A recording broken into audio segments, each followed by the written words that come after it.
5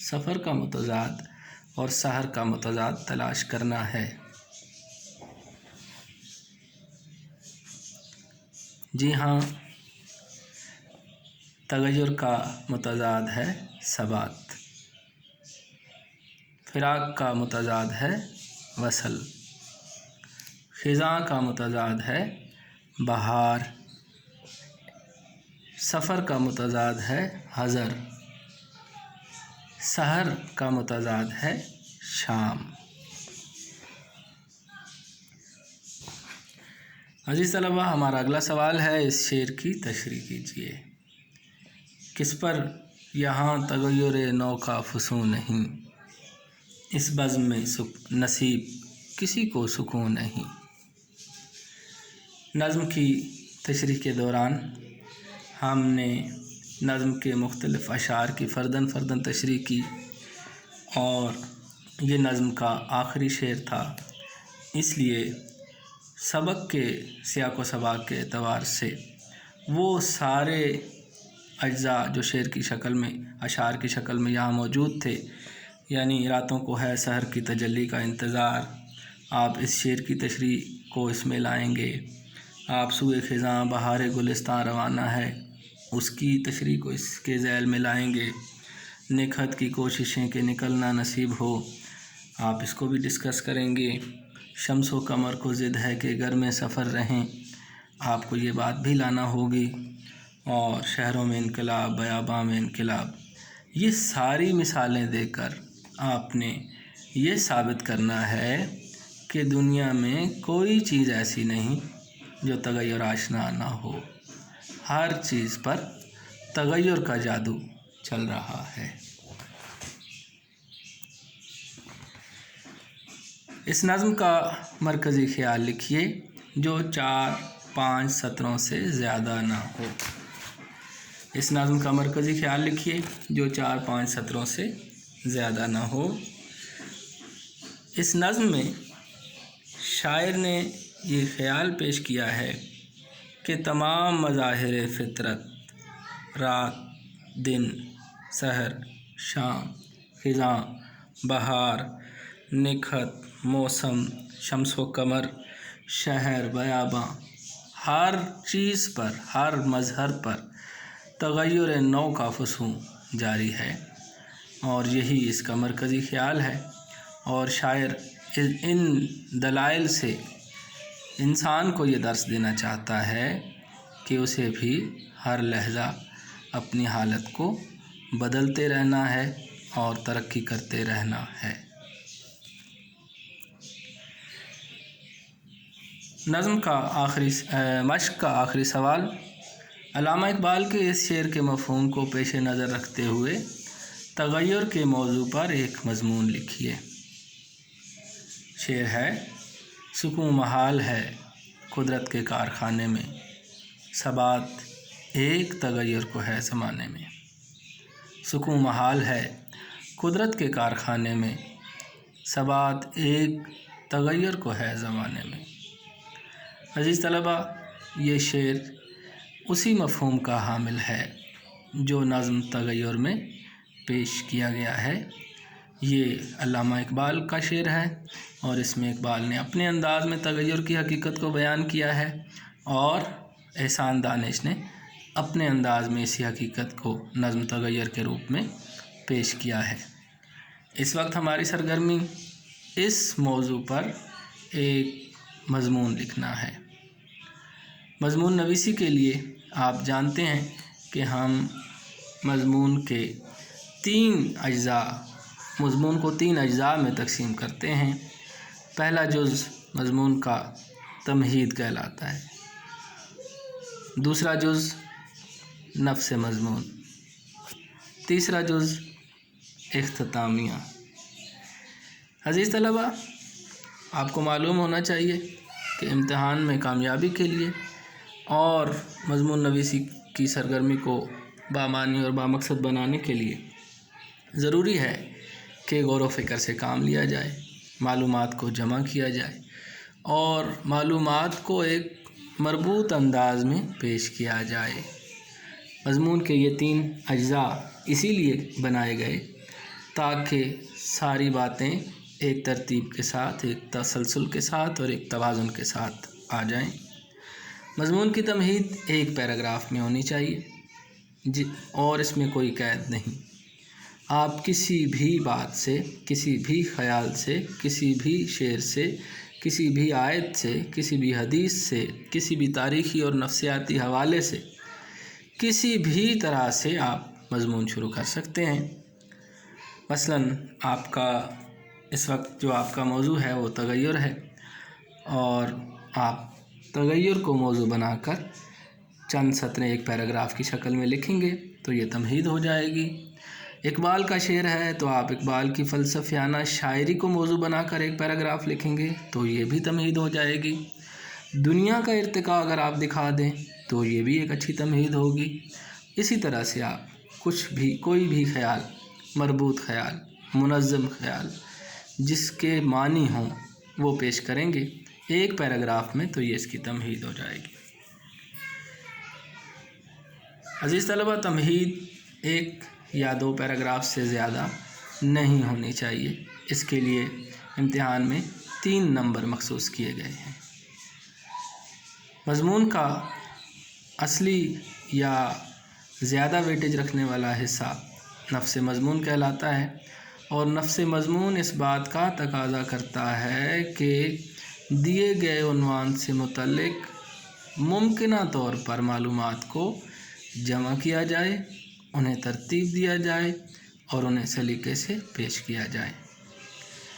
آپ جانتے ہیں کہ تغیر کے موضوع پر اقبال نے بھی خاصا لکھا، تغیر کے موضوع پر بہت سے شاعروں نے لکھا جن میں سے احسان دانش بھی ہیں۔ تو صرف اگر کسی ایک شاعر کے تصور تغیر کو گہرے مطالعے کی مدد سے پیش کر دیا جائے تو یہ بھی ایک بہت خوبصورت مضمون ہوگا۔ اگر احسان دانش کی اس نظم کے سارے اشعار کا ایک مجموعی تاثر پیش کر دیا جائے فرداً فرداً پیراگراف کی شکل میں تو یہ بھی ایک اچھا مضمون ہوگا۔ اگر آپ اس مضمون کو علمی شکل دینا چاہتے ہیں تو قرآن حکیم سے رجوع کیجیے اور دیکھیے کہ تغیر کے باب میں قرآن حکیم ہمیں کیا درس دیتا ہے۔ یہ ایک بہت عالمانہ، بہت خوبصورت، بہت تحقیقی مضمون بن سکتا ہے۔ آپ سنت نبوی صلی اللہ علیہ وآلہ وسلم، آپ کی حیات طیبہ، آپ کی احادیث، صرف اسی موضوع پر رہتے ہوئے آپ تغیر کے عنوان سے بہت سی معلومات پیش کر سکتے ہیں۔ تاریخ کے تناظر میں قوموں کا عروج و زوال ہے جو ہمیں یہ بتاتا ہے کہ کوئی قوم ہمیشہ عروج پر نہیں رہتی اور کوئی زوال شدہ قوم ہمیشہ زوال پذیر نہیں رہتی۔ عروج و زوال کا یہ سلسلہ چلتا رہتا ہے۔ تاریخ ابن خلدون اس معاملے میں بہت خوبصورت تاریخ کی کتاب ہے، اور اس میں یہ فارمولہ دیا گیا ہے کہ 1 صدی کے اندر عالم جاہل، امیر غریب عروج والے زوال کی طرف چلے جاتے ہیں۔ تو آپ تاریخ کی مدد سے بھی یہ مضمون لکھ سکتے ہیں۔ انسانی تمدن، معاشرت کے حوالے سے بھی بہت اچھا مضمون لکھا جا سکتا ہے۔ سائنس کو صرف اگر فوکس میں رکھ لیا جائے، سائنسی ایجادات کو، تو بھی تغیر کے موضوع پر بہت خوبصورت مضمون لکھا جا سکتا ہے۔ آپ دیکھیں کہ سائنس نے زندگی میں کتنی سہولت پیدا کی، سائنس نے علاج میں کتنی سہولت پیدا کی، سائنس نے خوراک کے لیے کتنی سہولتیں فراہم کر دیں، سائنس نے جنگ کا نظام بدل دیا، سائنس نے پوری دنیا کو ایک گاؤں کی شکل دے دی۔ یہ ساری چیزیں ہیں، اور اقبال کا شعر آپ اس سیال میں ضرور لکھیے کہ آنکھ جو کچھ دیکھتی ہے لب پہ آ سکتا نہیں، آنکھ جو کچھ دیکھتی ہے لب پہ آ سکتا نہیں، محو حیرت ہوں کہ دنیا کیا سے کیا ہو جائے گی۔ عزیز طلبہ، اسی طرح سے آپ اپنی فکر کو کسی ایک نقطے پر مرکوز کر لیجئے، یا ان ساری باتوں کو 2-2، 3-3، 4-4 پیراگراف کی شکل میں اس مضمون کا حصہ بنائیں تو یہ ایک جامع مضمون ہو جائے گا۔ جس میں قرآن کے حوالے، حدیث کے حوالے، معاشرت کے حوالے، تاریخ کے حوالے، سائنس کے حوالے سارے موجود ہوں گے۔ اس کے بعد یہ مضمون کا مرکزی حصہ تھا۔ ہم اختتامیہ کی طرف جاتے ہیں۔ جس طرح تمہید کے لیے کوئی قید نہیں، اسی طرح اختتام کے لیے بھی کوئی قید نہیں، لیکن متاثر کن ہونا ضروری ہے، نتیجہ خیز ہونا مضمون کا ضروری ہے۔ اختتام بھی 1 یا 2 پیراگراف میں ہونا چاہیے، لیکن ان ساری باتوں کا نچوڑ اختتام میں موجود ہونا چاہیے۔ اور بعض اوقات آپ کسی شعر پر بھی اختتام کر سکتے ہیں، کسی تلقین پر بھی اختتام کر سکتے ہیں، کسی نئی تحقیق کے لیے بھی دروازہ کھول سکتے ہیں۔ اگر آپ شعر پر وہ کرنا چاہیں اختتام، تو اقبال کا یہ شعر کہ جو تھا نہیں ہے، جو ہے نہ ہوگا، یہی ہے ایک حرف محرمانہ، قریب تر ہے نمود جس کی، اسی کا مشتاق ہے زمانہ۔ اس پر اختتام کر سکتے ہیں۔ یا اگر آپ نے احسان دانش کی نظم کے حوالے سے مضمون لکھا، تو پھر آپ وہی اس کا آخری شعر، کس پر یہاں تغیر نو کا فسوں نہیں، اس بزم میں نصیب کسی کو سکون نہیں، پر بھی اپنے مضمون کا خاتمہ کر سکتے ہیں۔ عزیز طلبہ، مضمون کی ورتھ، مضمون کی لینتھ آپ کے نمبروں پر اثر انداز ہوتی ہے۔ کم از کم 6-7 صفحات، گویا اگر فی صفحہ 2 پیراگراف آپ نے لکھنے ہوں تو 14 سے 20 پیراگراف آپ اگر لکھیں گے تو مجھے امید ہے کہ آپ مضمون کے جو 20 نمبر کا سوال ہے اس میں سے 15 سے 18 کے درمیان میں نمبر آسانی سے حاصل کر لیں گے، بشرطے کہ آپ گرامر کی غلطی نہ کریں، بشرطے کہ ترتیب ٹھیک ہو اور آپ کی معلومات ایسی ہوں جس سے تلاش اور جستجو ظاہر ہوتی ہو۔ مجھے امید ہے کہ آپ مضمون نویسی کے ان لوازم سے، ان اجزاء سے، اس کی ترتیب سے، اس کے خاکہ سازی سے کسی حد تک واقف ہو چکے ہوں گے۔ آپ مکمل طور پر عملی مشق سے ہی یہ جان لیں گے کہ مضمون نویسی کیا ہے۔ فی الوقت انہی چند باتوں کے ساتھ میں اجازت چاہتا ہوں۔ آج کا سبق، آج کی نظم مکمل ہوئی، تغیر، اس کی مشق بھی مکمل ہوئی، اور آپ اس نظم کو ایک مرتبہ پھر پڑھیے اور خاص طور پر مضمون کو بطور سرگرمی کے اپنے ذہن میں رکھیے اور کوشش کیجیے، کیونکہ لکھنا لکھنے سے آتا ہے۔ اس کے ساتھ ہی میں آپ سے اجازت چاہتا ہوں۔ اللہ حافظ۔